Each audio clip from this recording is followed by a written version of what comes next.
ஏசாயா தீர்க்கதரிசியின் புஸ்தகம் 14ஆம் அதிகாரம் 11வது வசனம். 14:11. உன் ஆடம்பரமும் உன் வாத்தியங்களின் முழக்கமும் பாதாளத்தில் தள்ளுண்டு போயிற்று. புழுக்களே உன் படுக்கை, பூச்சிகளே உன் போர்வை. 12ஆம் வசனம். அதிகாலையின் மகனாகிய விடிவெள்ளியே, நீ வானத்திலிருந்து விழுந்தாயே. ஜாதிகளை ஈனப்படுத்தினவனே, நீ தரையிலே விழ வெட்டப்பட்டாயே. எசேக்கியேல் தீர்க்கதரிசியின் புஸ்தகம் 28ஆம் அதிகாரம் 13 முதல் 17 வசனங்களை குறித்து கொள்ளுங்கள். இன்று கர்த்தர் நம்மோடு பேசுகிற செய்தி விழுந்து போவதினால் ஏற்படும் விளைவுகள்.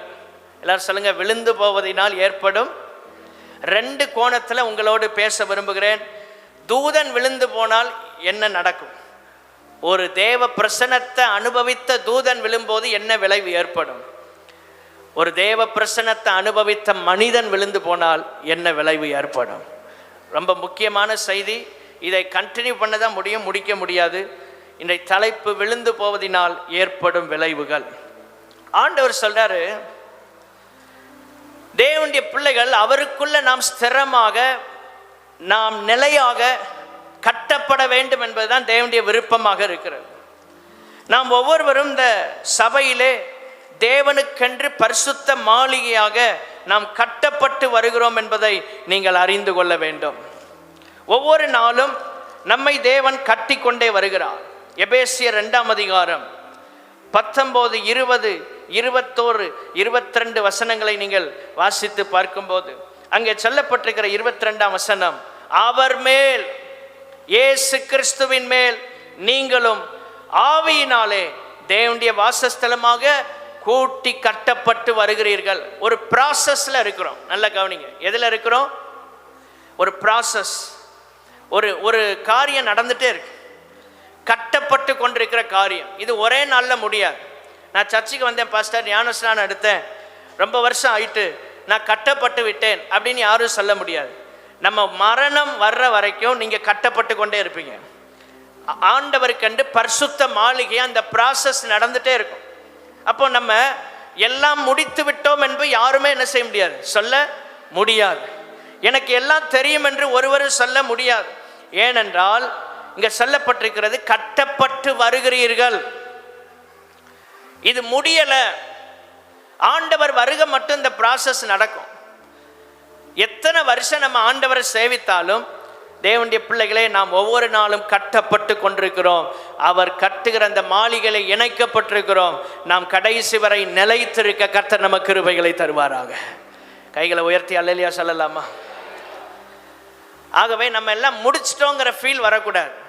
அந்த ஃபீலிங் உங்களுக்கு வரக்கூடாது. எல்லாம் செஞ்சு முடிச்சிட்டோம், இனி போதும். எலியா மாதிரி சில நேரம் போதும் ஆண்டவரே, ஜீவனை எடுத்துக்கொள்ளும். நமக்கு விரும்பாதது நடந்தால் அப்படி தான் சொல்வோம், போதும், ஊழியம் செஞ்சதெல்லாம் போதும், ஸ்டாப் பாஸ்டர் போதும் அப்படின்றோம். இல்லை, ஆண்டவர் சொல்றாரு, இன்னும் நீ செய்ய வேண்டிய, பண்ண வேண்டிய பிரயாணம் வெகு தூரம். விழுந்து போனாங்க, தூதன் விழுந்து போனான். ஏன் விழுந்து போனான்? அவனுக்கு இருந்த பெருமை, மேட்டிமையினால் விழுந்து போனான்.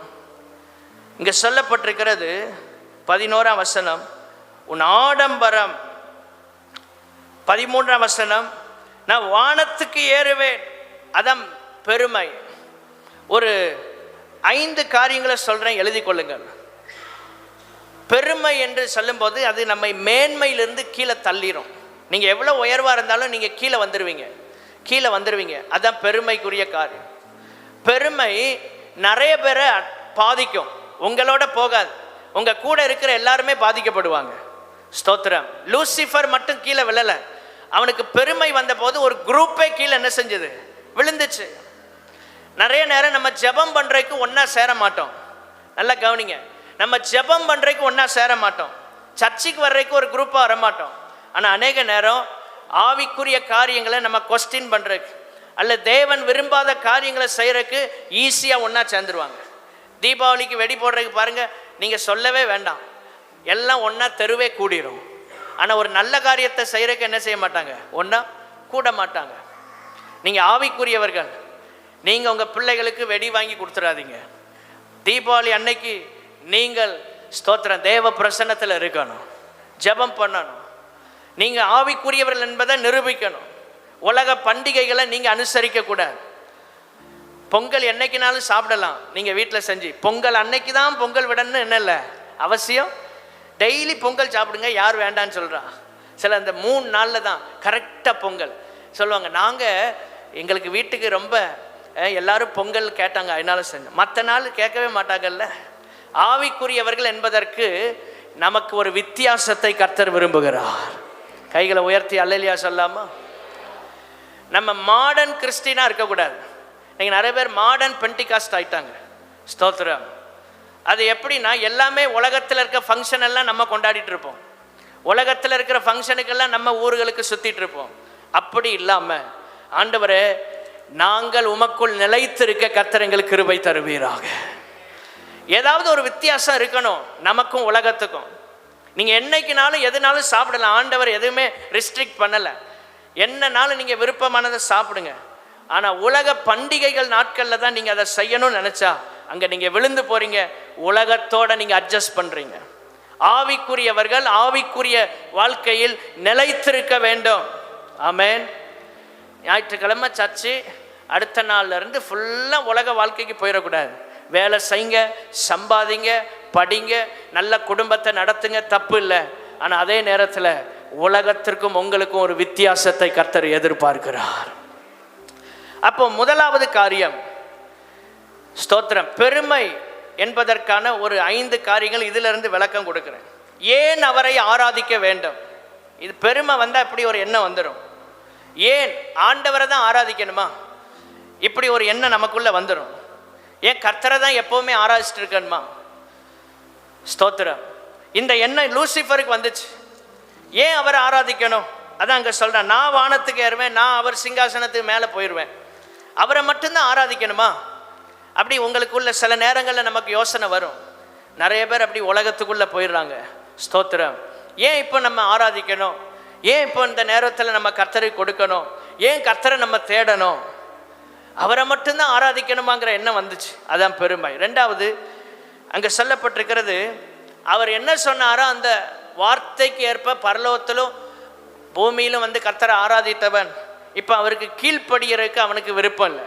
பெருமை வந்தால் நம்ம கீழ்ப்படிய மாட்டோம். 2வது அடையாளம் அதான்.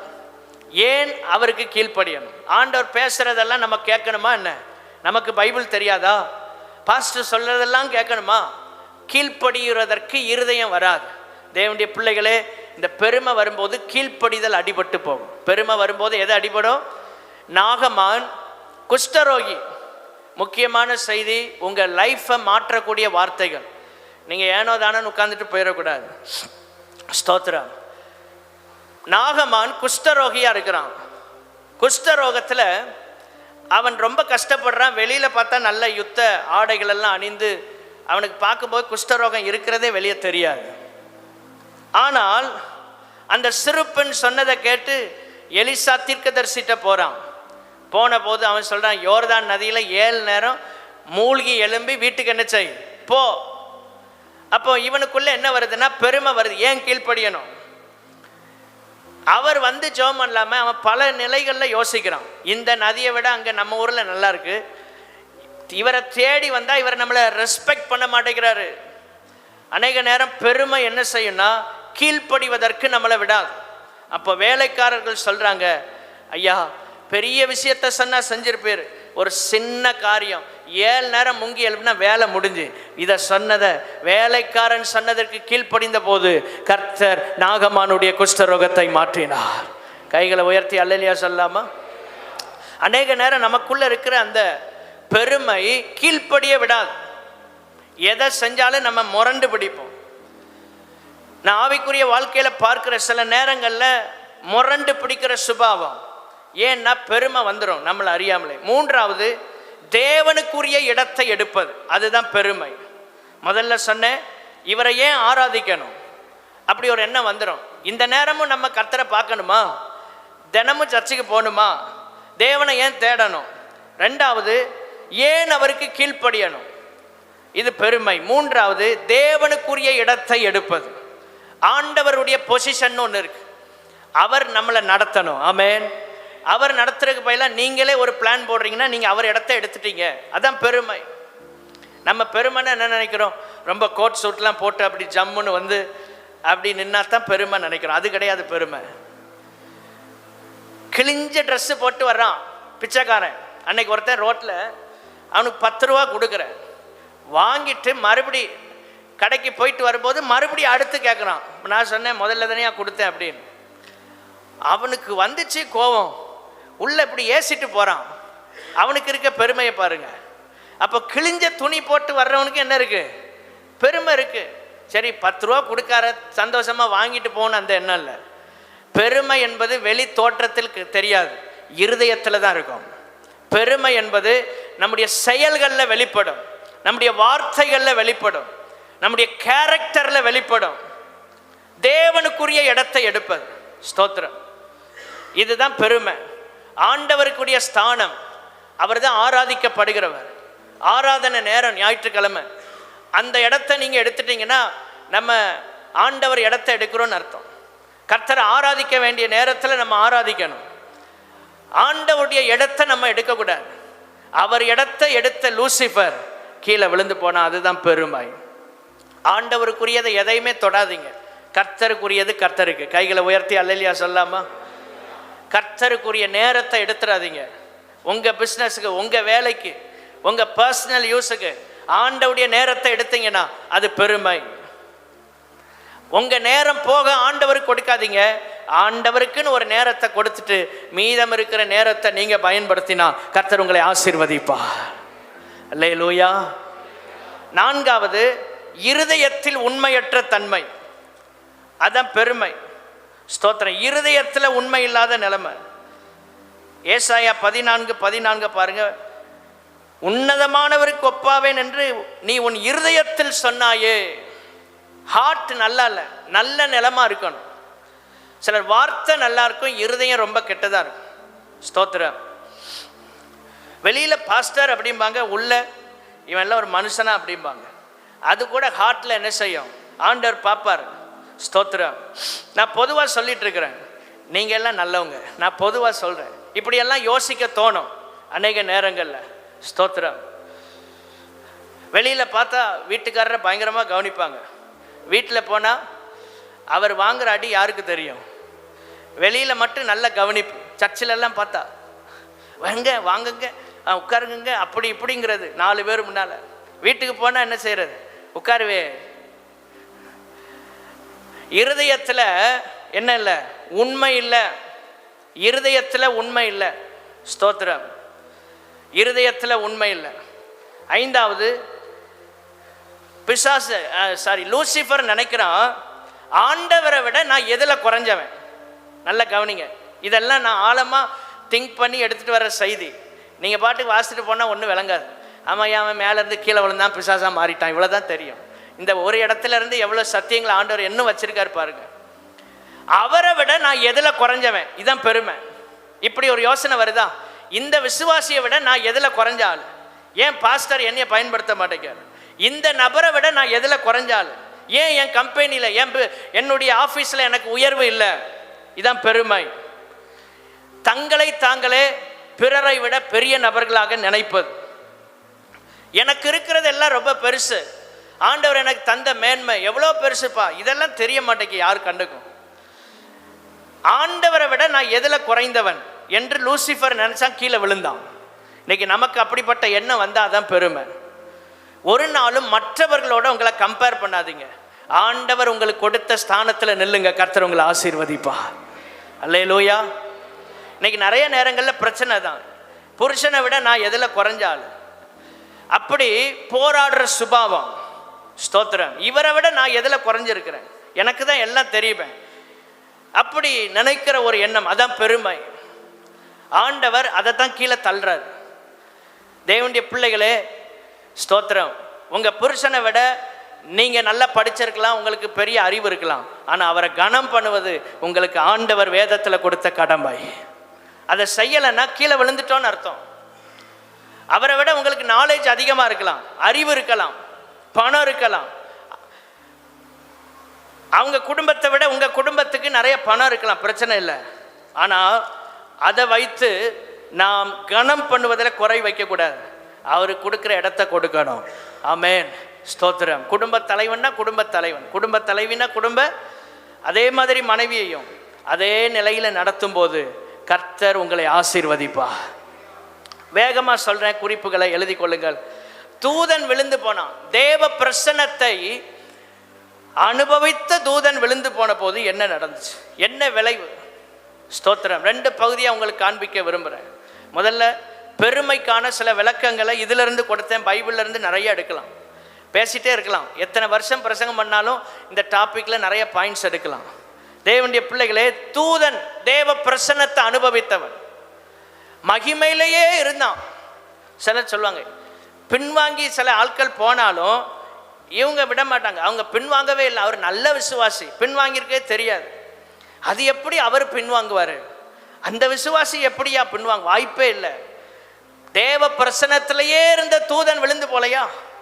தேவ பிரசன்னத்திலேயே இருந்து அவரை முகமுகமா தரிசித்தவன், வேற யாருக்கு அந்த பாக்கியம் கிடைச்சு? அவனே பின்வாங்கி போயிட்டானே.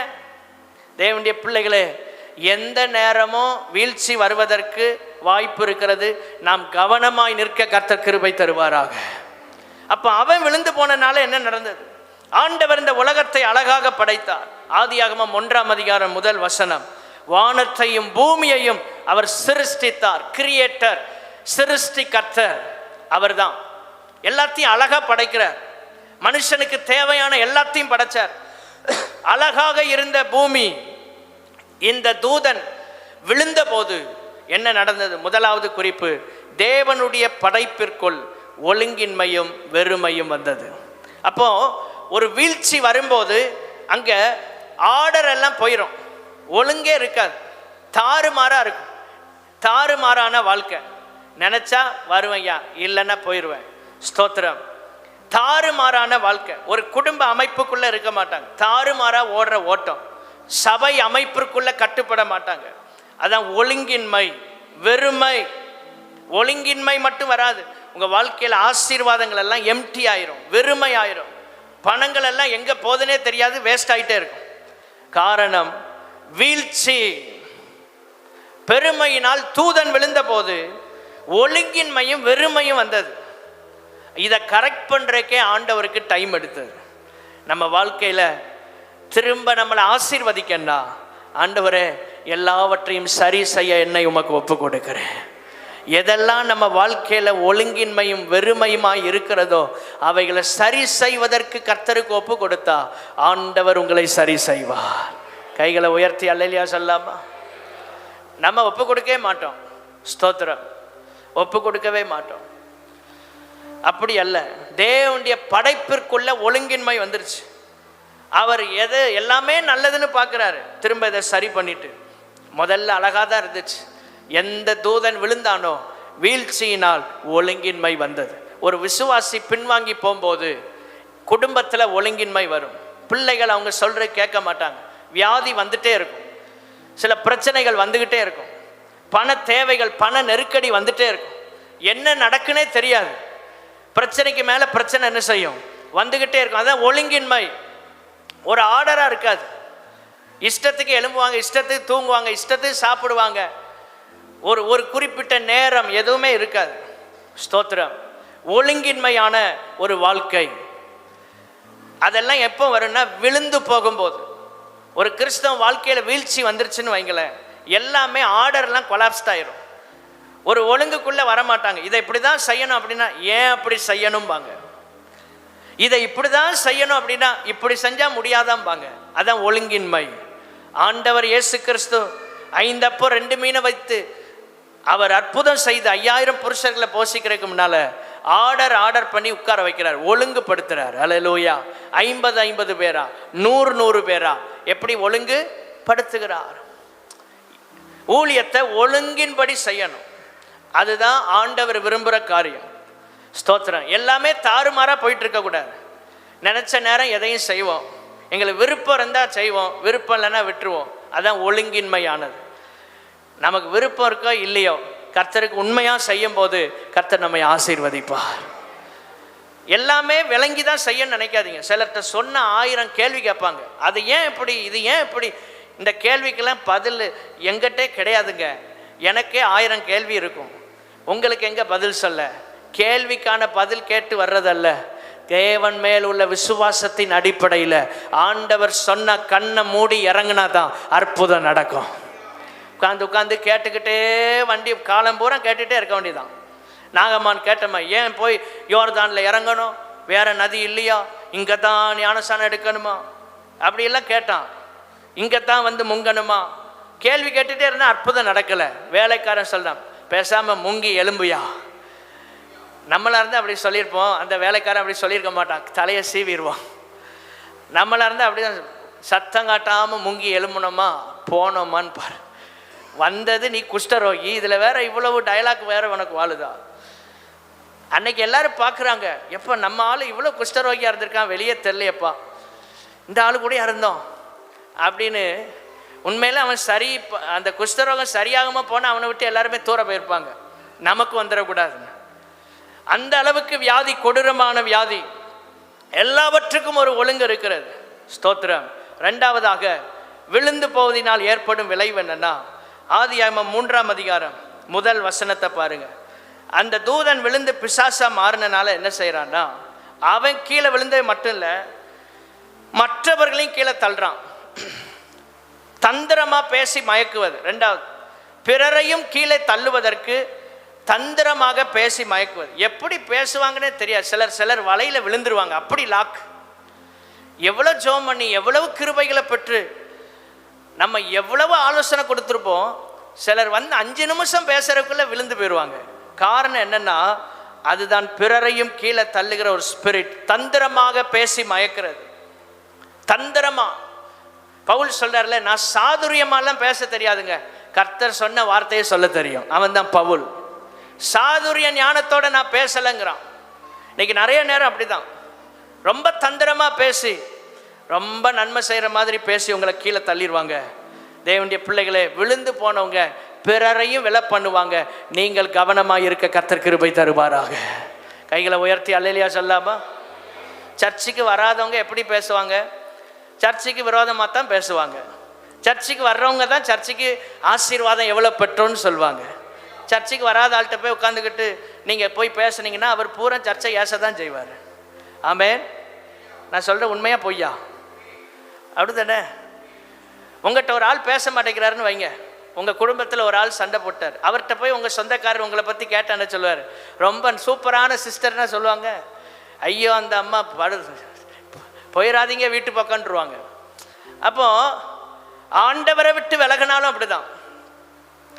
தேவ பிரசன்னத்தை விட்டு விலகினா தேவ பிரசன்னத்துக்கு விரோதமாக தான் பேசுவாங்க. ஆண்டவரை விட்டு விலகின லூசிஃபர் தேவனுக்கு விரோதமாக பேசுகிறான். ஏவாள்கிட்ட பேசி மயக்கிட்டான். ஸ்தோத்திரம். இது பிராக்டிக்கலான விஷயம். நீங்கள் அடிப்படையை புரிந்து கொள்ளணும். நீங்கள் ஆண்டவரை விட்டு விலகின ஆட்கள்கிட்ட போய் பேசி பேசி பேசி உங்கள் மண்டையும் குழப்பிட்டு இருக்கக்கூடாது. அவங்க எல்லாம் ஒரு நாள் திரும்ப வருவாங்க. கைகளை உயர்த்தி அல்லேலூயா சொல்லாமா? உங்கள் கிருபை இழந்துடாதீங்க. ஆண்டவரை விட ஆத்தும பாரம் வந்துடக்கூடாது. மோசே மாதிரி ஆண்டவரை என் பேரை ஜீவ புஸ்தகத்திலேருந்து கிறுக்கும். ஆண்டவர் சொன்னார், அது யார் பேரை கிறுக்குன்னு எனக்கு தெரியும்ப்பா, நீ உன் வேலையை பாரு. இன்னைக்கு அநேக நேரம் அப்படிதான், ஆண்டவர் அந்த ஆத்துமா சர்ச்சைக்கு வரலன்னு நானும் வரமாட்டேன். இது ஒரு பொருத்தனையா? இது ஒரு ஜபமா? அப்படி பொருத்தனை பண்ணக்கூடாது. ஆண்டவரை இந்த ஆத்துமா சர்ச்சைக்கு வரலன்னா நான் சாப்பிடவே மாட்டேன்.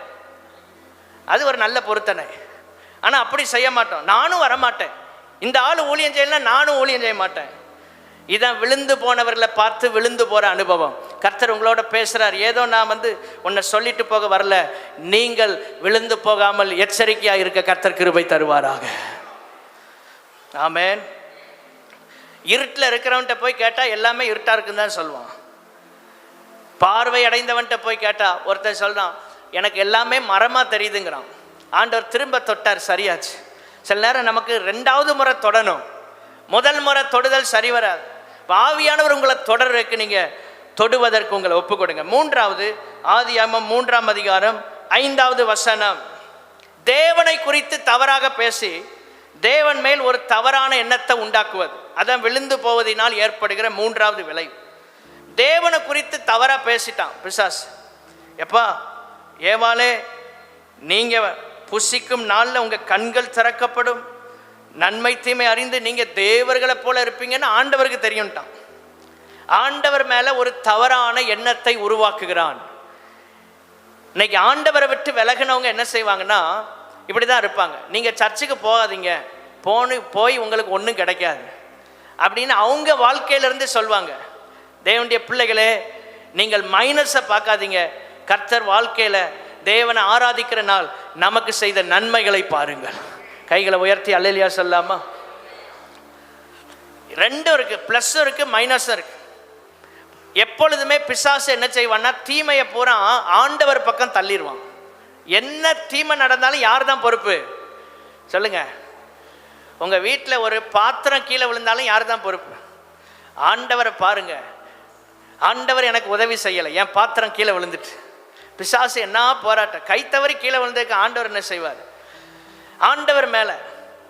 நான் சொல்றேன், எத்தனை பேர் புரியுதுன்னு தெரியல, சிரிக்கிறீங்க. தேவனுடைய பிள்ளைகள் எது நடந்தாலும் ஆண்டவர் தான்.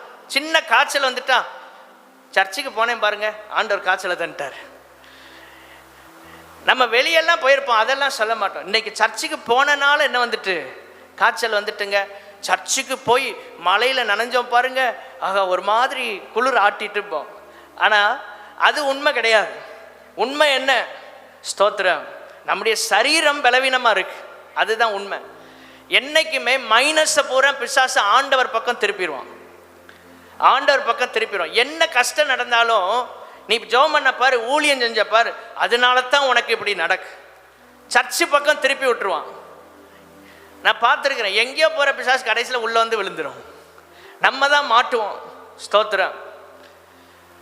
அன்னைக்கு வாகனத்தில் வந்துட்டு இருக்கும்போது காரில் திடீர்னு ஒரு நாய் அது பாட்டுக்கு போயிட்டுருக்கு, வேகமாக போகுது. சரி கிராஸ் பண்ணிட்டு திரும்ப பிரேக் அடித்து ரிட்டன் உள்ளே வருது. பாருங்கள், எங்கேயோ போய் விழ வேண்டியது நம்ம வண்டிக்குள்ளே வரணுன்னே வரும். இப்படியெல்லாம் உங்கள் வாழ்க்கையில் நடக்கும். அப்போ என்ன சொல்ல போகிறீங்க? நான் சர்ச்சுக்கு வரும்போது தான் இது நடந்தது. இன்னைக்கு தேவ சித்தம் இல்லைப்பா, நாய் குறுக்க வந்துட்டு. சிலர் பூனை குறுக்க வந்தாலே வண்டியை யூட்டர்ன் போட்டு வீட்டுக்கு போகிற ஆட்கள்லாம் இருக்கு. இன்னைக்கு சகுனம் சரியில்லை. நீங்கள் ஒழுங்காக இருந்தால் எல்லா நேரமும் நல்ல நேரமாக இருக்கும். கைகளை உயர்த்தி அல்லேலூயா சொல்லாமா? நம்ம ஒழுங்காக இல்லாமல் நேரத்தை குறை சொல்லுவோம், நேரமே சரியில்லை அப்படின்னு. ஒரு நாளும் நமக்கு நல்ல நேரமே வராது. நேரம் நல்ல நேரம் தான். கர்த்தர் படைத்ததெல்லாம் நல்லதென்று கண்டார்.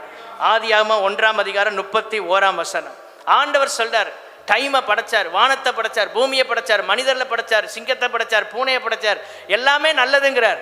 நம்ம பூனை குறுக்க வந்தா கெட்டதுங்கிறோம். ஆண்டவர் சொல்றாரு, பூனை நான் தான் படைச்சேன், அது நல்லது. பூனை போவோம், அது பாட்டுக்கு பல வேலைகளில் போயிட்டு இருக்கோம், அதை போய் ஏன் நம்ம டிஸ்டர்ப் பண்ணுவோம்? ஸ்தோத்திரம். தேவனுடைய பிள்ளைகளே, நம்முடைய மைண்ட் செட் மாறன். நீ பூனை குறுக்க வந்துட்டு அதனால நான் வேலைக்கு போக மாட்டேன், சாப்பிட மாட்டேன்னு சொல்ல மாட்டோம், அதெல்லாம் கரெக்டாக நடக்கும். ஆனால் பூனை குறுக்க வந்தால் சர்ச்சுக்கு வர மாட்டோம். சிலர் யோசிப்பாங்க, அது யார் பாஸ்டர் இன்னைக்கு அப்படி இருக்கும், பூனை குறுக்க வந்து சர்ச்சுக்கு வராதா? பொதுவாக சொல்லிட்டு இருக்கிறேன், இதெல்லாம் நடந்துட்டுருக்கு. ஸ்தோத்திரம். ஜெப குறிப்பே வருது, பாஸ்டர் எங்கள் வீட்டில் காலையில் எலுமிச்சம்பழமாக கிடக்கு.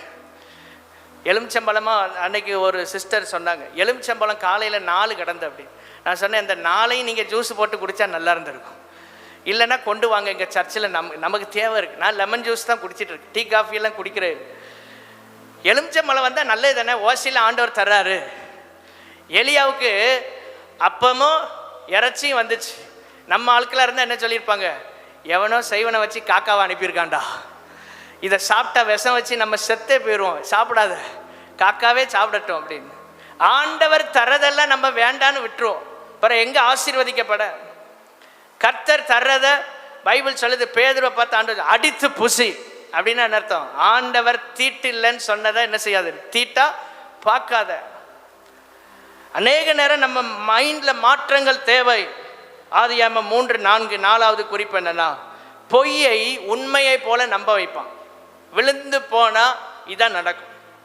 நீங்கள் பொய்யை உண்மையாக நம்பிடுவீங்க. ஸ்தோத்திரம். பொய்கள் எல்லாம் நம்புறது யாருன்னா விழுந்து போனவங்க தான் நம்புவாங்க. அவங்க உண்மை என்ன ஆராய்ந்து பார்க்கணும். 2 சாமுவேல் 16:2-3 பார்க்கும்போது, சீபா என்று சொல்லக்கூடிய ஒருவன் தாவீதுக்கு எதிர்கொண்டு வருகிறான். தாவீது கேட்குறான், இப்போ மேவிபோசேத் எப்படி இருக்கிறான்? இவன் என்ன சொல்லியிருக்கானு, உமக்காக அவன் சாப்பிடாம அப்படி துவண்டு போய் இருக்கிறான்னு சொல்றதுக்கு பதிலாக ஒரு பொய்யை சொல்கிறான் 3ஆம் வசனத்தில். தகப்பன் சவுலுடைய ராஜ்யத்தை, யோனத்தானுடைய ராஜ்யம், அந்த குடும்பத்தோட ராஜ்யம் திரும்ப அவன் கையில் கிடைக்குமான்னு காத்துட்டு இருக்கிறான்னு ஒரு பொய்யை சொல்லிட்டான். அவன் அப்படி நினைக்கவே இல்லை, அப்படி பேசவே இல்லை. பேசாத ஒன்றை பேசினது போல சொல்லிட்டான். ஆனால் ரொம்ப நேரம் நிற்கலை. கொஞ்ச நேரத்தில் கர்த்தர் அந்த உண்மையை வெளிப்படுத்தினார். விழுந்து போனவங்க அப்படிதான், பொய்களை சரளமாக பேசுவாங்க. நீங்கள் நம்புகிற மாதிரி சொல்லுவாங்க. ஸ்தோத்திரம். நீங்கள் நம்புகிற மாதிரி பேசுவாங்க. கவனமாக இருக்கணும். தேவனுடைய பிள்ளைகளே, பொய் பேசுகிறவர்களுடைய வாய் அடைப்படு பைபிள் சொல்லுகிறது. ஆண்டவர் அந்த வாயெல்லாம் கட்டிடுவார். நம்ம ஆண்டவருக்கு முன்னால் என்னைக்கும் உண்மையை தான் பேசணும். அல்லேலூயா. அதுதான் நமக்கு ஆசீர்வாதம். ஏன் இந்த பிசாசு ஏவாள்கிட்ட வந்து பொய் சொன்னான்? தன்னை குற்றமற்றவனாக காண்பிப்பதற்கு. நான் ரொம்ப நல்ல ஆளு. ஏன் மற்றவங்களை சிலர் குறை சொல்றாங்கன்னா, தன்னை நல்லவர்களாக காட்டுவதற்கு. ஸ்தோத்திரம். என் புருஷன் அப்படியா இப்படியா, காரணம் என்ன? தன்னை ரொம்ப யோக்கியர்களாக காட்டுறதுக்கு. என் குடும்பம் அப்படி இப்படியே குறை சொல்வாங்க. காரணம் என்ன? தன்னை நல்லவர்களாக காட்டுவது. இதுதான் பிசாசுடைய சுபாவம். இது வந்து சாத்தானுடைய ஒரு கேரக்டர். விழுந்து போகும்போது இதெல்லாம் விளைவுகள் நடக்கும். ஸ்தோத்திரம். ஈஸியாக சொல்லிட்டே போவாங்க. காரணம், தன்னை எல்லாரும் நல்லவங்களா நினைக்கணும். என் மேலே எந்த தப்புமே இல்லையா? ஸ்தோத்திரம். என் மேலே எந்த தவறும் இல்லை சொல்றதுக்காக, காண்பிப்பதற்காக பொய்களை அநேகர் பேசுவாங்க. தேவனுடைய பிள்ளைகளே, நாம் ஒரு நாளும் பொய் சொல்லவே கூடாது. தேவனுக்கு முன்பாக உண்மையாக இருக்க கர்த்தர் கிருபை தருவாராக. ஹல்லேலூயா. உண்மையுள்ள மனுஷன் பரிபூர்ண ஆசீர்வாதங்களை பெறுவான். நீதிமொழிகள் 28:20.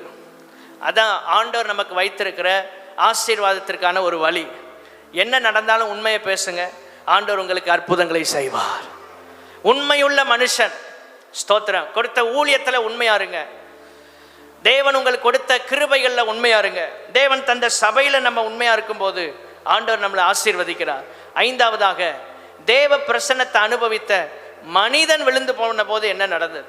ஆதியாகமம் 4ஆம் அதிகாரம் 4-5 வசனங்களை பார்க்கும்போது, அங்கே ஒரு காயினுக்கு ஏற்பட்ட மனநிலை, அவனுடைய மனநிலை, அவனுடைய ஆட்டிடியூட் எப்படி இருக்குன்னா, பலிபிடத்துக்கு நான் எப்படி வந்தாலும் கர்த்தர் என்ன அங்கீகரிக்கணும். இது 5வது காரியம். விழுந்து போகும்போது ஏற்படுற 5வது விளைவு என்ன தெரியுமா? எப்படினாலும் நான் சர்ச்சுக்கு வருவேன், பாஸ்டர் என்ன கேட்கக்கூடாது, பாஸ்டர் என்ன கண்டிக்கவே கூடாது.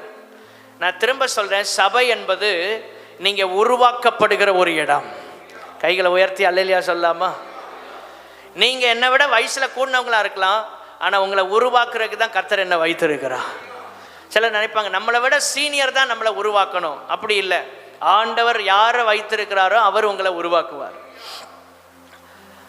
ஆண்டவர் அப்படிதான். இயேசு கிறிஸ்துவை விட சீஷர்கள் எல்லாம் வயசு கூடின ஆள் இருக்கு. பேதுரு எல்லாம் சீனியர் தான்.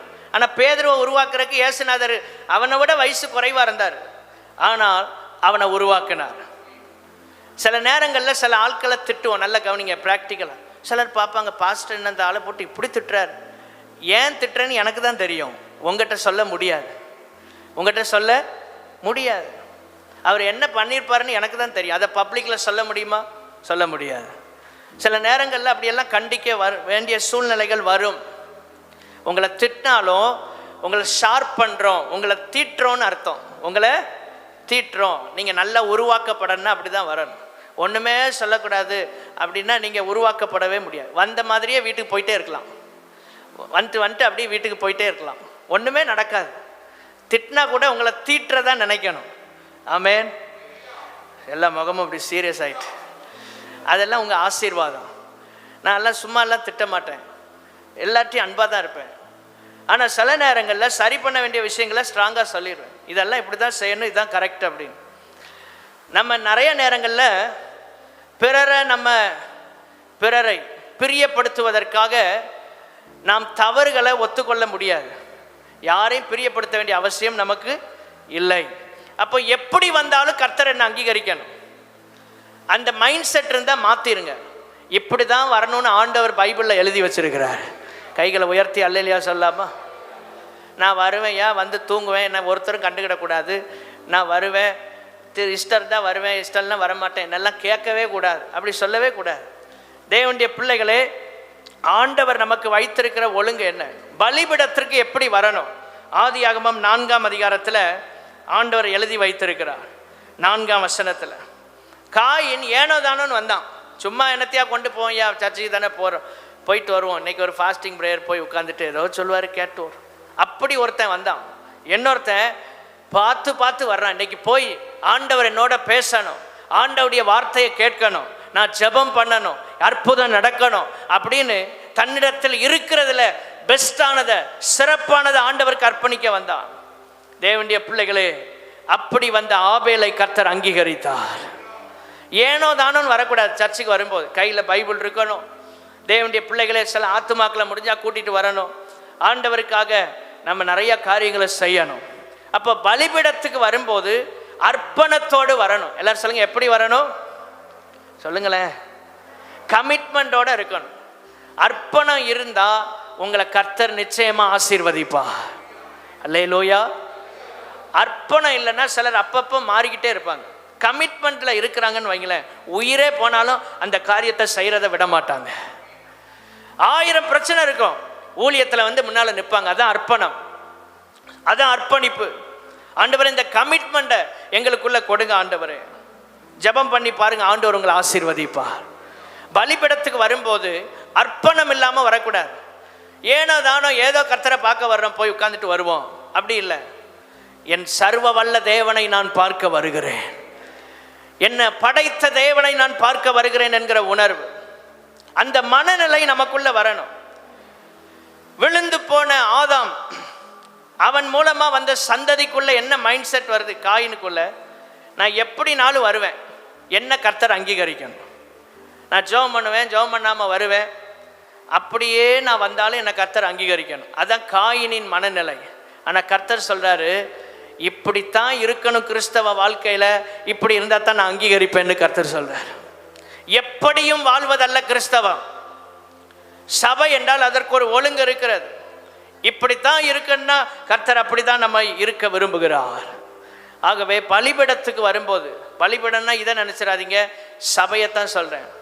தேவ பிரசனத்துக்குள்ள வரும்போது நீங்கள் அர்ப்பணத்தோடு வர கர்த்தர் கிருபைகளை தருவாராக.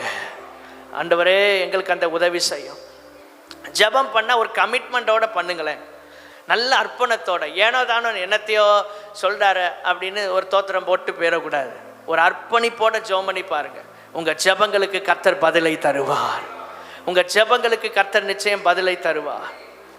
ஆதியாகமம் 4:9 6வது குறிப்பு என்னன்னா, தேவ பிரசன்னத்தை அனுபவித்த மனிதன் வீழ்ச்சி அடையும் போது என்ன விளைவு ஏற்படும்? ஸ்தோத்திரம். எல்லாமே செய்வாங்க, செய்கிறதெல்லாம் செஞ்சுட்டு எங்களுக்கு எதுவுமே தெரியாதுன்றாங்க. அதான் நடக்கும். இன்னைக்கு நிறைய பேர் அப்படிதான். நீங்கள் அந்த ஆளை பார்த்தீங்களா? நான் பார்க்கவே இல்லையே. கண்டிப்பாக பார்த்துருப்பாங்க. ஏதாவது அந்த ஆள்கிட்ட சொன்னீங்களோ, நீங்கள் ஏதாவது பேசுனீங்களா அவர்கிட்ட? ஒன்றுமே பேசலை பாஸ்டர், எல்லாத்தையும் செஞ்சுட்டு தெரியாது போல. அப்படி தான் காயின் இருக்கிறான். ஆபேல் எங்க? ஆண்டவர் கேட்குறாரு. ஆண்டவருக்கு தெரியும், ஆனாலும் கேட்பாரு. ஆண்டவருக்கு தெரியும். ஆபேல் எங்க? எனக்கு என்ன தெரியும், நான் அவனுக்கு காவலாளியா? எனக்கு தெரியவே தெரியாது. இன்னைக்கு நிறைய நேரம் அப்படிதான், செய்கிறது எல்லாத்தையும் செஞ்சுட்டு கடைசியில் எனக்கு தெரியாது. அதான் வீழ்ச்சி அடைந்த அனுபவத்தின் விளைவு. எல்லாம் செய்வாங்க, ஆனால் எனக்கு தெரியாதுன்னு முடிச்சிருவாங்க கடைசியில். ஸ்தோத்திரம். யார்கிட்டையாவது போய் ஏதாவது ஒரு பிட்டை போட்டு ஒரு ஆளை குழப்பி விட்டுருப்பாங்க. நம்ம லேசாக கேட்போம் ஏதாவது அப்படின்னு. நான் பேசவே இல்லையா பாஸ்டர், எனக்கு தெரியவே தெரியாது. நமக்கு தெரியும் இந்த ஆள் தான் அவரை குழப்பிட்டார், அதெல்லாம் தெரியும். பாஸ்டர்னா அப்படி தான், யார் யாரை குழப்புவா, எந்த சிஸ்டர் எந்த சிஸ்டரை குழப்புவாங்க, எந்த பிரதர் எந்த பிரதரை குழப்புவாங்க, எல்லாமே தெரியும். ஆனாலும் வெளியே சொல்ல மாட்டோம். உங்களெல்லாம் பார்க்கும்போது தோத்திரம் தோத்திரம் பிரைஸ் எல்லாம். ஏன்னா நீங்கள் கோவப்பட்டுருவீங்கல்ல. ஸ்தோத்திரம். யாரும் ஒத்துக்கிட மாட்டாங்க. நான் தான் ஏன் குழப்பினேன், நான் தான் ஏன் போய் குறை சொன்னேன் அப்படின்னு யாராவது சொல்கிறதுக்குண்டா? ஒருத்தரும் கிடையாது. காயினே இல்லை பைபிளில். தேவனுடைய பிள்ளைகளை, அதுதான் மனிதர்களுடைய நிலைமை. சில நேரம் ஆண்டவருக்கு எல்லாம் தெரியும், தெரிஞ்சிட்டு தெரியாமல் கேட்குறாரு பாருங்க. அப்படி தான் நாங்களும் இருப்போம். தெரியும் சில நேரம். இந்த ஆள்கிட்ட பேசினா ஓஞ்சி முடிஞ்சு அப்படின்னு நினச்சிரும். அதே மாதிரி முடிஞ்சிடும். ஆனாலும் நம்ம போகும்போது தெரியாத மாதிரி, ஏன் அவங்க வரல அப்படின்னு தான் வர காரணமே இந்த ஆளாக தான் இருக்கும். ஏன் வரல அப்படி தெரியாமல் ஆண்டவர் கேட்டார்ல, ஏன் எங்கப்பா ஆபேல் எங்கப்பா காணும் கொஞ்ச நேரமா. அதுக்கப்புறம் சொல்கிறார், பூமியிலிருந்து அவனுடைய ரத்தம் என்னை நோக்கி கூப்பிடுகிறது. அவனுக்கு பக்குன்னு ஆயிடுச்சு. எல்லாத்தையும் தெரிஞ்சிட்டு தான் ஆண்டவர் நம்மகிட்ட தெரியாம கேட்டிருக்காரு. ஆண்டவர்கிட்ட போய் சரண் அடைஞ்சிட்டான். எல்லாம் செஞ்சு பாவம் செஞ்சு விழுந்து போய் சாபத்தை சுமந்துட்டு சரணடைஞ்ச காயின் பலிபிடத்துக்கு வரும்போதே அர்ப்பணித்திருந்தால் கர்த்தர் அவனையும் அங்கீகரித்திருப்பார். கடைசி கட்டத்தில் வாழ்க்கையில் ஒப்பு கொடுக்கலாம்னு நினைக்காதீங்க. ஆரம்பத்திலேயே நல்ல பேலன்ஸ் சுகம் இருக்கும் போதே ஆண்டவருக்கு உங்களை ஒப்பு கொடுங்க. ஆண்டவர் அதைத்தான் எதிர்பார்க்கிறார். ஆண்டவரே, எல்லாம் எங்களுக்கு தெரிஞ்சோம், தெரியாத மாதிரி நாங்கள் இருக்கக்கூடாது. சில நேரம் நான் ஊழியத்திலே பார்ப்பேன், சில காரியங்களை கேட்டால் எங்களுக்கு தெரியவே தெரியாது அப்படி, ஆனால் நல்லா அதை செய்ய தெரியும். எதுக்கு போய் நம்ம மாட்டுவான? சில நேரம் தெரியாத மாதிரியே காண்பிப்பாங்க. கேட்பாங்க, இந்த ஊழியம் என்னது, அந்த ஊழியம் யாருக்கு? எங்களுக்கெல்லாம் தெரியாது, அது பாஸ்டருக்கு தான் தெரியும். ஏன்னா பாஸ்டருக்கு நமக்கு சம்மந்தம் இல்லை மாதிரி காட்டுறதுக்கு தெரியாத போய் காமிச்சிட்டே இருப்பாங்க சில ஆட்கள். இதெல்லாம் ஊழியத்தில் பார்க்குறோம். தெரியும் இன்னைக்கு என்ன ஊழியம், நாளைக்கு என்ன ஊழியம், எப்படி போயிட்டுருக்கு ஊழியங்கள். எங்களுக்கெல்லாம் அது ஒன்றுமே தெரியாதியா, ஏன்னா எங்களுக்கு ஊழியத்துக்கு சம்மந்தமே இல்லைங்கிற மாதிரி காட்டுவாங்க. ஆனால் ஊழியத்தில் தான் இருப்பாங்க. அப்படி அல்ல, அது காயினுடைய அனுபவம். விழுந்து போனோம் அப்படி தான் இருப்பான். எல்லாம் தெரிஞ்சு தெரியலை, எங்களுக்கு அதெல்லாம் தெரியாது, ஒன்றுமே தெரியாது. காயின் சொல்கிறான், கர்த்தர் சொல்கிறாரு, இங்கேருந்து அங்கே வந்து அவன் ரத்தம் கூப்பிடுதுடா. அப்பொழுது தன்னை அர்ப்பணித்தான். 7வது ஆதியாகமம் 4:10 கர்த்தர் சொல்கிறாரு, அதற்கு அவர் சொல்ல, என்ன செய்தாய், நீ அவனுக்கு என்னப்பா பண்ண? இன்னைக்கு ஆண்டவர் நம்மளை பார்த்து கேட்குறார். ஆண்டவருக்கு முன்பாக நம்முடைய குறைகளை மறைப்பது, அதான் 7வது காரியம். விழுந்து போகும்போது நம்முடைய குறைவுகளை, மிஸ்டேக்ஸை மறைச்சிட்டே இருப்போம், அறிக்கை செய்ய மாட்டோம். பாவங்களை அறிக்கை செய்யணுமே தவிர பாவங்களை மறைக்க கூடாது. பைபிள் சொல்லி, தன் பாவங்களை மறைக்கிறவன் வாழ்வடைய மாட்டான், அவைகளை அறிக்கை செய்து விட்டு விடுகிறவனோ இரக்கம் பெறுவான். மறைக்க கூடாது. 1 யோவான் 1:7 இயேசு கிறிஸ்துவின் ரத்தம் சகல பாவங்களை நீக்கி நம்மை சுத்திகரிக்கிறது. பாவத்தை மறைக்க கூடாது, பாவத்தை நாம் அறிக்கை செய்து விட்டுவிட வேண்டும். அல்லேலூயா. கர்த்தருக்கு ஒன்றும் தெரியாது, அதான் காயின் நினைச்சான். அவர் என்ன பார்த்துட்டா இருக்காரு. ஏன்னா ஆண்டவர் வந்து தோட்டத்தில் உலாவுகிற அனுபவத்தை காயின் பார்க்கல, அதை பார்த்தது வந்து ஆதாமும் ஏவாளும் தான். ஸோ இவனுக்குள்ள ஒரு துணிகரம், இவனுக்குள்ள ஒரு தைரியம். நம்ம பாட்டுக்கு போகிறோம், என்ன ஆண்டவர் என்ன செஞ்சிருவார். இன்னைக்கு நிறைய நேரம் கிறிஸ்தவ குடும்பத்திலே பிறக்கிறவங்களுக்கு இது வந்துடும். அசால்ட்டாக இருப்பாங்க. புறஜாதிகளுக்கு அற்புதம் உடனே நடக்கும். ஆனால் சர்ச்சுக்கு வந்து பல வருஷமாக வர்றவங்களுக்கு என்ன நடக்கலை, ஒன்றும் நடக்க மாட்டேன். காரணம் துணிகரம். நம்ம ஆண்டவர் தானே, அவர்கிட்ட நம்ம சமாளிச்சுக்கலாம்ப்பா. செய்கிறெல்லாம் செஞ்சு கடைசியில் ஒரு மன்னிப்பு கேட்டு, வேணா ஆண்டவருக்கு ஒரு மன்னிப்பு கடிதனாலும் எழுதி கொடுத்துருவோம். சாட்சி எழுதி கொடுக்காம என்னது வேணா வாசிட்டு போட்டோம். அப்படியெல்லாம் நம்ம நினைக்கிறனால தான் அநேக நேரம் அற்புதம் நடக்க மாட்டேங்குது. கர்த்தருக்கு ஒன்றுமே தெரியாதுன்னு நினைக்கிறாங்க. சில நேரம் யோசிப்போம், எவ்வளவு துணிகரமாக இப்படி பேசுகிறாங்களே, இப்படி ஆட்களை குழப்பிடுறாங்களேன்னு பார்த்தா அவங்களுக்குள்ள ஒரு மைண்ட் செட், கர்த்தர் என்ன செய்வார், ஒன்றும் செய்ய மாட்டார். கர்த்தர் என்னைக்கு நியாயாதிபதியாக எழும்புவாரோ அன்னைக்கு எல்லாத்துக்கும் பதில் சொல்லணும். ஆண்டவருக்கு முன்னால் நம்ம எல்லாமே சிறந்த புஸ்தகமாக நம்முடைய வாழ்க்கை இருக்கிறது. 8வதாக ஆதியாகமம் 6:4 வாசிக்கும் போது, தேவ பிரசன்னத்தை அனுபவித்த மனிதன் விழுந்து போனால் என்ன விளைவு ஏற்படுனா, கர்த்தர் விரும்பாத இணைப்புகள் உண்டாகும், கனெக்ஷன்ஸ். ஆண்டவர் விரும்பாத இணைப்பு. தேவ குமாரர் மனுஷ குமாரத்திகளோட இணைக்கப்பட்டாங்க. இன்னைக்கு கிறிஸ்தவத்தில் இன்னைக்கு நிறைய அப்படிதான் இருக்கு. எனக்கு எது பிடிச்சிருக்கோ நான் அதை செய்வேன், எனக்கு யாரை பிடிச்சிருக்கோ நான் அவங்கள தான் திருமணம் பண்ணுவேன். பிசாசு சொல்லுவான், உன் கூட இருக்கிறது எனக்கு பிடிச்சிருக்கு, உன் கூட நான் இருக்கிறேன்பா பிசாசு. நம்ம பார்வையில் ஒன்றை செலக்ட் பண்ணாம ஆண்டவர் விரும்புகிற ஒரு இணைப்புக்குள்ள நம்ம வரணும். அல்லேலூயா. தேவகுமாரரும் மனுஷகுமார்த்திகளும் அவர்கள் இணைந்த போது என்ன நடந்ததுன்னா, ராட்சதர்கள் உண்டாங்க. பெரிய பெரிய ஜெயின்ஸ் எல்லாம் அப்போ தான் உண்டாகிறாங்க. கோலியாத்தெல்லாம் அந்த வம்சத்தில் தான் வர்றாங்க, பெரிய பெரிய ஆட்கள். காரணம் என்ன? ஆண்டவர் விரும்பாத இணைப்பு. ஒரு இடத்துல சில நேரங்களில் நம்ம தவறும் போது வாழ்க்கை முழுவதும் பாதிக்கப்படும். உங்கள் பிள்ளைகளுக்கு இப்போவுமே ஜெபம் பண்ணுங்க, ஆண்டவரே நீர் விரும்புகிற இணைப்பு எங்கள் பிள்ளைகளுக்கு உண்டாகணும்.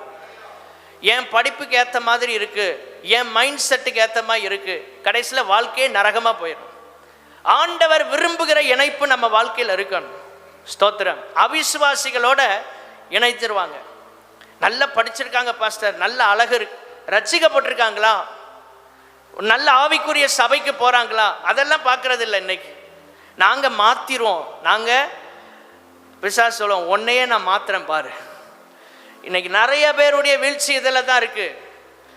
சிலரை எடுத்துக்கிடுவாங்க பாருங்க, அந்த விசுவாசி இந்துவை திருமணம் பண்ணி அவங்கெல்லாம் சர்ச்சை கொண்டுட்டாங்க பாருங்க, எங்களால் கூட 2 ஆத்துமா வருதும்பாங்க. ஏன் இப்போவுமே ஆதாயம் பண்ணலாமா? அதை இப்படியெல்லாம் தங்களுக்கு தேவையான உதாரணங்களை எங்கேயா இருந்து எடுத்துருவாங்க. அதுக்கு எல்லா இடத்துலையும் இருக்கும். பைபிள்லையும் 2 வசனத்தை பிடிச்சி வச்சுருப்பாங்க. கர்த்தர் மன்னிக்கிறதில் தயவு பெருத்தவர் பாஸ்டர், நாங்கள் இப்படி தான் இணைஞ்சிக்கிடுறோம், நீங்கள் எங்களை மன்னிச்சு விட்டுருங்க. ஆண்டவர் அப்படியா மன்னிக்க சொன்னார்? சிலர் மன்னிப்பை எதுக்கு யூஸ் பண்ணன்னே தெரியாது. ஒரு ஆளை கொலை பண்ணிட்டு மன்னிச்சிருங்க சாரி அப்படின்னா சட்டம் மன்னிக்குமா? போலீஸில் போய் சரண் அடைஞ்சிட்டு தெரியாமல் கொலை பண்ணிட்டேயா, ஏதோ ஒரு கோபத்தில் ஒரு குத்துனே ஆள் போய் சேர்ந்துட்டான், கொஞ்சம் வெயிட்டாக இருப்பான்னு பார்த்தேன், ஒரு குத்துலே செத்துட்டான், நானே செய்யட்டும். ஆனால் அவர் சொல்லுவாரா, பரவாயில்லப்பா உன்னை மன்னிக்கிறேன், வேதம் மன்னிக்கிறது. அப்படி அவர் கிறிஸ்தவராக இருந்தாலும், ஒரு ஜட்ஜி கிறிஸ்டியனாக இருந்தாலும் அந்த இடத்துல அவர் நீதி தான் செய்ய முடியும். ஒரு ஆமேன்னு சொல்லுங்க. அப்போ வேத புஸ்தகம் ஒரு சட்ட புஸ்தகம். மன்னிக்கிற இடத்துல மன்னிப்பார், கொடுக்க வேண்டிய இடத்துல கரெக்டாக கொடுப்பார். அதையும் பார்க்கணும். அப்போ அவிசுவாசிகளோட இணைக்கப்படக்கூடாது. நிறைய நேரங்களில் அப்படி தான் வாழ்க்கை இணைஞ்சி நரகமாக போயிடுது. நாங்கள் அதுக்கப்புறம் கொண்டு வந்துடுவோம் பாஸ்டர் சர்ச்சுக்கு, நீங்கள் வாங்க அடிக்கடி வந்து ஜெபம் பண்ணுங்க, வந்துடுவாங்க. உங்களையே சரி பண்ண முடியலையே, பிறகு எங்கே வர்ற ஆளை சரி பண்ண. ஒரு விசுவாசி நல்ல விசுவாசியாக இருந்தால் அவிசுவாசியை திருமணம் பண்ண மாட்டாங்க. சபையோடு இணைக்கப்படாமல் தேவனுடைய ராஜ்யத்தில் இல்லாதவங்களை அவர்கள் திருமணம் செய்யவே மாட்டாங்க. தேவனுடைய பிள்ளைகள் அதில் உறுதியாக இருக்கணும். அவிசுவாசியோட இணைஞ்சிட்டு காலம்பூரா நெருக்கடியாக தான் இருக்கும். உங்கள் இழுப்புக்கு உங்கள் ஸ்பீடுக்கெல்லாம் வராது. நாங்கள் எல்லாம் ஏற்கனவே கல்யாணம் பண்ணிட்டோம் பாஸ்டர், இனி என்ன செய்கிறது? இனி ஜோம் பண்ணி சரி பண்ணி கொண்டு வர வேண்டியதான். முடிஞ்சதுக்கப்புறம் ஒன்றுமே இல்லை, ஏற்கனவே முடிஞ்ச பாஸ்ட் இஸ் பாஸ்ட்ன மாதிரி இனி இருக்க வாழ்க்கையை சரியாக கொண்டு போகிறதுக்கு என்ன உண்டு அதை பார்க்கணும். கைகளை உயர்த்தி அல்லேலூயா சொல்லாமா?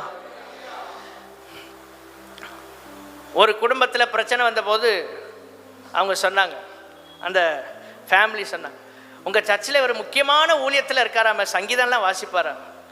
சங்கீதமே நான் தான் எத்தனை வருஷம் வாசிக்கணும். அப்போ சங்கீதம் வாசிக்கன்னு சொல்லி ஒரு ஆள் பொண்ணு கேட்டு கல்யாணம் பண்ணிட்டார். எப்படியெல்லாம் இருக்கு பாருங்க. கடைசியில் அந்த குடும்பம் அவ்வளவு நெருக்கம். தேவனுடைய காரியங்களை சுயநலத்துக்காக பயன்படுத்தக்கூடாது. அப்போ சில நேரம் பெரிய சர்ச்சு எப்பா இங்கே அப்படி இருந்தால் கரெக்டாக இருக்கும். நிறைய பேர் அப்படி தான் பிரச்சனை வந்தோடனே என்கிட்டே சொல்கிறேன், உங்கள் சபைனா அப்படி நினச்சி விசாரிக்கவே இல்லை. உங்களை ஏன் விசாரிக்கேன்டான்னு சொன்னேன். எங்கிட்ட கேட்டால் நல்லது தான் சொல்லுவோம், நாங்கள் கெட்டதுன்னா சொல்லுவோம். திரும்ப எங்கள் கழுத்தில் கத்தியை வச்சுருவாங்க. பாஸ்டர் தான் இந்த திருமணத்தை கெடுத்து விட்டார், இல்லைன்னா நாங்கள் ஓஹோன்னு வாழ்ந்து பரலோகம் மாதிரி இருக்க வேண்டியதும்பாங்க. அதனால் நாங்கள் எது கேட்டாலும் இந்த சிஸ்டர் எப்படி அப்படின்னு கேட்டால் என்ன சொல்லுவோம்? நல்ல சிஸ்டர் தான் சொல்லுவோம். விசாரிக்கிறது யாரு தான்? இப்படி தான் இன்றைக்கி இருக்குது. ஒரு பாஸ்டர் எங்கேயாவது அவங்க சபை விசுவாசியை விட்டு கொடுப்பாங்களா? விட்டு கொடுக்க மாட்டாங்க. அப்போ நம்ம தான் ஜெபம் பண்ணி கண்டுபிடிக்கணும். ஸ்தோத்திரம். இப்படியெல்லாம் நிறைய ப்ராக்டிக்கலாக பிரச்சனைகளை நாங்கள் சந்திக்கிறோம். அதனால தான் சொல்கிறேன், ஆண்டவர் விரும்பாத ஒன்றை போய் நீங்கள் இணைக்கப்பட்ட பிற பிரச்சனையாக தான் இருக்கும். ஆண்டவர் உங்களுக்கு திருமணம் ஆணைக்கு அப்புறம் தான் ரசிக்கப்பட்டீங்களா? டோன்ட் வரி, உங்கள் குடும்பத்தை ஆசீர்வதிப்பார். நிச்சயமாக நீங்கள் குடும்பமாக கர்த்தருக்காக வாழ முடியும். 9வது ஆதியாகமம் 1:5. ஆதியாகமம் 1:5 அங்கே சொல்லப்பட்டிருக்கிறது. 3ஆம் அதிகாரம் 5வது வசனம்.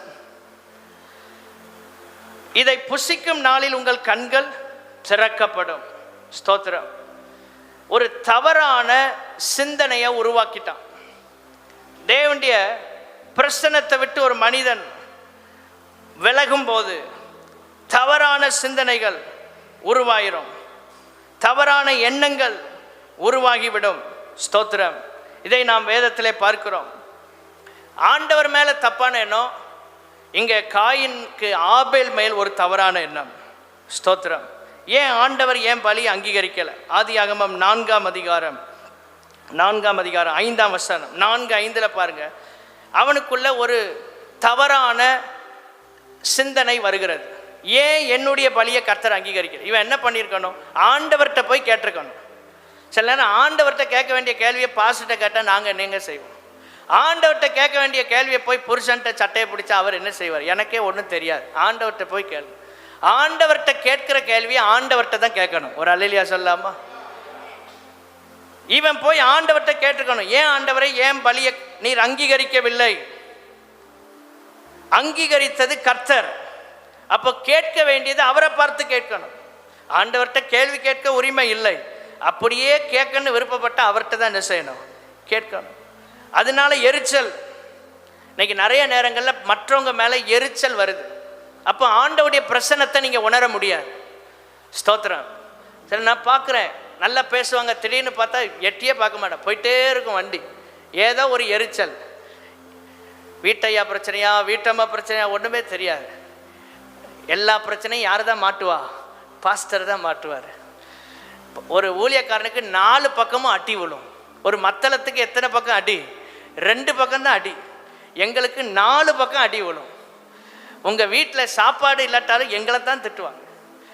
இன்னைக்கு தான் சர்ச்சைக்கு போயிட்டு வந்தோம் பாருங்கள். இன்னைக்கு பார்த்து பர்ஸு எம்டி ஆகிட்டா, பர்ஸு எம்டி ஆகிட்டு என்ன அவர் பிரசங்கம் பண்ணுறாரு? நமக்கு ஒரு ஆசீர்வாதம் இல்லையே, அதுக்கும் அடி இங்கே தான் வரும்.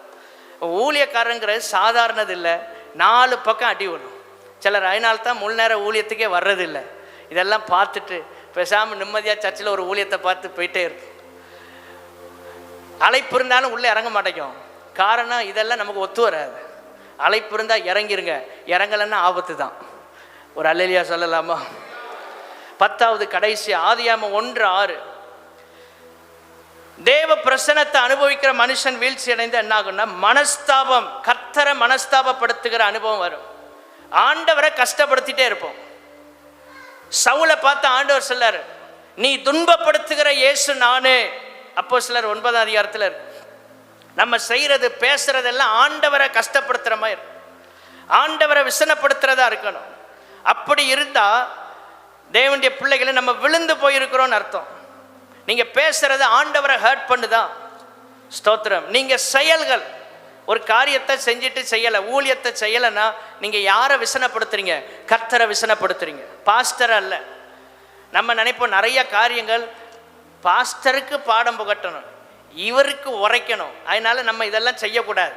ஆண்டவர் நினைப்பார், என்னதான்ப்பா நீ கஷ்டப்படுத்துற? தேவனுடைய ஜனங்களை பாஸ்டர்ஸை பிடிச்சி சவுல் என்ன செய்கிறான்? ஜெயிலில் அடைக்கிறான். இவனை நீ பிரசங்கமே பண்ணக்கூடாதுப்பா. ஆனால் யாருக்கு அது பிரச்சனை? அது இயேசுவை துன்பப்படுத்துறதாக இருந்தது. நிறைய நேரம் நம்ம ஊழியக்காரங்க மேலே காட்டத்தை காட்டுறோன்னு ஆண்டவரை தான் துக்கப்படுத்திட்டு இருக்கோம். தேவனுடைய பிள்ளைகளே, ஊழியர்களையும் நம்ம ஆறுதலாக வைக்கணும், ஆறுதல் உண்டாகணும். ஆண்டவருக்கும் நம்மால் ஆறுதல் உண்டாகணும். கைகளை உயர்த்தி அல்லேலூயா சொல்லாமா? ஸ்தோத்திரம். ஏதோ சின்ன சின்ன காரியங்கள்ல சிலர் அவங்களாம் ஒன்றை மைண்ட் செட்டை புரிஞ்சிட்டு ஒரு தப்பான எண்ணத்துக்குள்ளே வந்துடுவாங்க. ஸ்தோத்திரம்.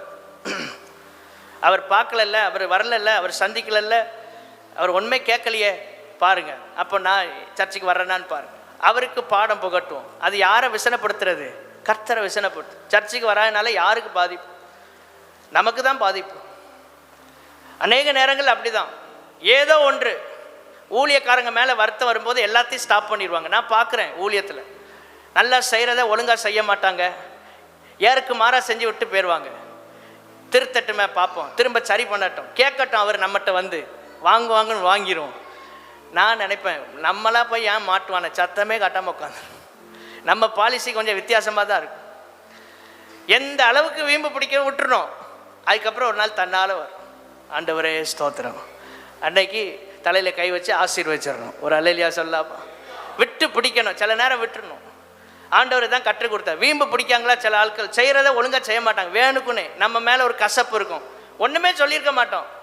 யாராவது சொல்கிறத கேட்டு எதையா கேட்டு நம்ம மேலே மைண்டில் ஒரு தப்பான எண்ணம் வந்துடும். பார்த்தா விஷ் பண்ண மாட்டாங்க, அந்த பாட்டு விட்டுறணும், ஒன்றுமே கேட்கக்கூடாது. தோத்துறையா அப்படின்ட்டு போயிட்டு ஆண்டவர் ஒரு நாள் புரிய வைப்பார். அன்னைக்கு வருவாங்க, கர்த்தாவே உமக்கு ஸ்தோத்திரம். இந்த ஆட்களை டீல் பண்ணோன்னு வைங்களேன், நம்ம தொலைஞ்சோம், நம்மளை பிடிச்சி கடிச்சிருவாங்க. அதுக்கு நம்ம டீல் பண்ணவே கூடாது. சில பிரச்சனைகளை விட்டுறணும். ஒரு அல்லேலூயா சொல்லுங்க. சில கேட்பாங்க, ஏன் பாஸ்டர் அந்த ஆள் இப்படி, நீங்கள் ஒன்றுமே கேட்கலையா? நம்ம போய் கேட்டால் அந்த ஆள் சண்டை தான் போடுவார். அது கேட்காம இருந்தால் தன்னால் வருவார். ஒரு அல்லேலூயா சொல்லாமா? எல்லா பிரச்சனைகளையும் நம்ம டீல் பண்ண முடியாது. சில பிரச்சனைகளை விட்டுட்டா தன்னால் சால்வ் ஆயிரும். அல்லேலூயா. மயிலே மயிலே இறகு போடுனா விட்டுறணும், கர்த்தர் கரெக்டாக கொண்டு வருவார். ஏன்னா எனக்கு தெரியுது கர்த்தருடைய ஊழியம். ஒரு ஆடு கூட கெட்டு போகிறத நானும் விரும்புறதில்லை, கர்த்தரும் விரும்ப மாட்டார். அந்த அர்ப்பணத்தோடு செய்கிறத ஆண்டவருக்கு தெரியும். ஆமென். சில நேரம் கொஞ்சம் வருத்தத்தில் யாராவது இருந்தால் நீங்கள் போய் அவங்ககிட்ட மணிக்கணக்காக பேசி பேசி அந்த ஆட்களை மொத்தமாக கெடுத்துடப்படாது. விட்டுருங்க, தன்னால் சரியாயிடும். அல்லேலூயா. நீங்கள் போய் இப்போவுமே சரி பண்ணி ஆண்டவரை நான் ஜெபம் பண்ணுறேன் வல்லமை இறங்கட்டுன்னா அந்த வல்லமை உங்களை விட மேலே இருக்கும். உங்களால் அதை மேற்கொள்ளவே முடியாது. இதெல்லாம் ஊழியத்தில் பார்க்குறோம்.